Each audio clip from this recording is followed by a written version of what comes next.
दुनिया बदल चुकी है और जो हो गया सो हो गया।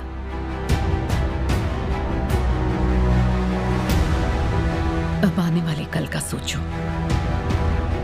बीते कल की हार को अब आने वाले कल की जीत बनाना है।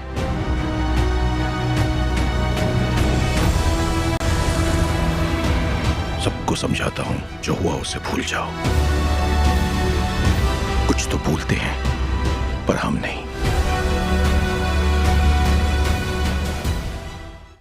कैप्टन अमेरिका एक सोल्जर से कहीं बढ़कर है। एवेंजर्स टीम का ऐसा मेंबर जिसके ऑर्डर्स पूरी टीम मानती है।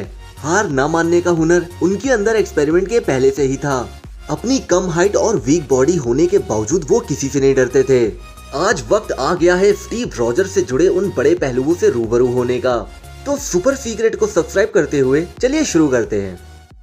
स्टीव रॉजर्स खुद भी नहीं जानते थे कि वो कितने खास हैं। एक नकली ग्रेनेड से सभी को बचाकर उन्होंने साबित कर दिया था कि वही सुपर सीरम के लायक हैं। किसी ने उनसे सच ही कहा था, तुम सिर्फ एक बेहतरीन सिपाही नहीं बल्कि एक अच्छे इंसान भी हो। और शायद वही वो दिन था जिस दिन वो उस वर्दी हैमर को उठाने के लायक हो गए थे। सुपर सीरम बहुत ही अनोखा सीरम था जिसे लगाने वाले के मन के अंदर का खास हिस्सा एक सुपर पावर के फॉर्म में सामने आता है। स्टीव रॉजर्स के मामले में उसने एक पॉजिटिव फेस के फॉर्म में काम किया, वहीं दूसरी तरफ रेड स्कल को बुरे हैवान के रूप में सामने आना पड़ा। कैप्टन अमेरिका लगभग एक दशक तक एमसीयू का हिस्सा रहे हैं, जिससे स्टीव रॉजर्स को खुद को साबित करने का अच्छा मौका मिला है। उनके कुछ बेहतरीन कामों ने लोगों को आसानी से उनका फैन बनने के लिए मजबूर कर दिया है। कैप्टन अमेरिका ने अपनी लाइफ में कई दुश्मनों का सामना किया है, लेकिन उसके सबसे बुरे और यादगार पलों में से एक तब होता है जब वो एवेंजर्स एंड गेम में खुद से लड़ते हैं। कैप्टन अमेरिका कभी हार नहीं मानते, भले ही वो थके हुए हों या पीटे गए हों। वो ये नहीं देखते कि उनका अपोनेंट कितना पावरफुल है, बस वो लड़ते हैं और लड़ते हैं आखिरी सांस तक। वो सीन जिसमें कैप्टन थॉर को थैनोस से बचाने के लिए थॉर के हैमर म्योनिर को उठाते हैं। बेशक ये पूरे एमसीयू के मोस्ट एपिक मोमेंट्स में से एक था, मगर कैप्टन म्योनिर को ऐसी शालीनता से चलाते हैं जैसे वो हैमर उन्हीं के लिए बना हो। उनका साफ दिल और दूसरों के लिए अपनी जान से ज्यादा परवाह करना, यही तो उन्हें म्योनिर के लायक बनाता है। सुपर हीरो होने का मतलब केवल जीतना नहीं होता। ये बात वकांडा में थैनोस के खिलाफ स्टीव रॉजर्स की हार ने साबित कर दिया है।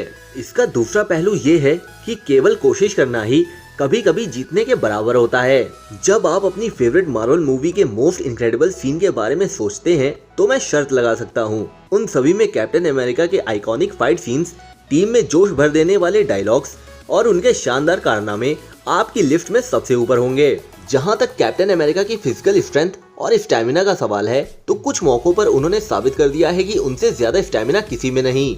जैसे कि अपने फ्रेंड बकी को बचाने के लिए हेलीकॉप्टर को एक हाथ से रोकने वाला सीन, और मैड टाइटन थैनोस के खिलाफ सिर्फ अकेले ही उन्होंने फिजिकल एफर्ट का यूज किया है।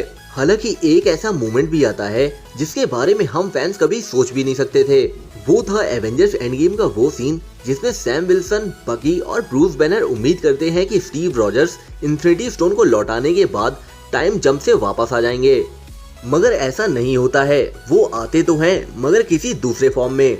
बग्गी उन्हें पार्क की बेंच पे बैठा हुआ पाता है जिसकी उम्र 70 साल से ज्यादा की होती है।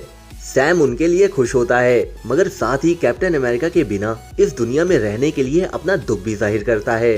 तो इस पॉइंट पर स्टीव उसे अपनी शील्ड देकर उम्मीद देते हैं कि इस दुनिया को नए कैप्टन अमेरिका की जरूरत है। और अब ऐसा लगता है कि शायद ये आखिरी पल थे एमसीयू के अंदर हमारे favourite super hero captain America के। तो जैसा कि हमारे कैप्टन हमेशा कहते थे, I can do this all day.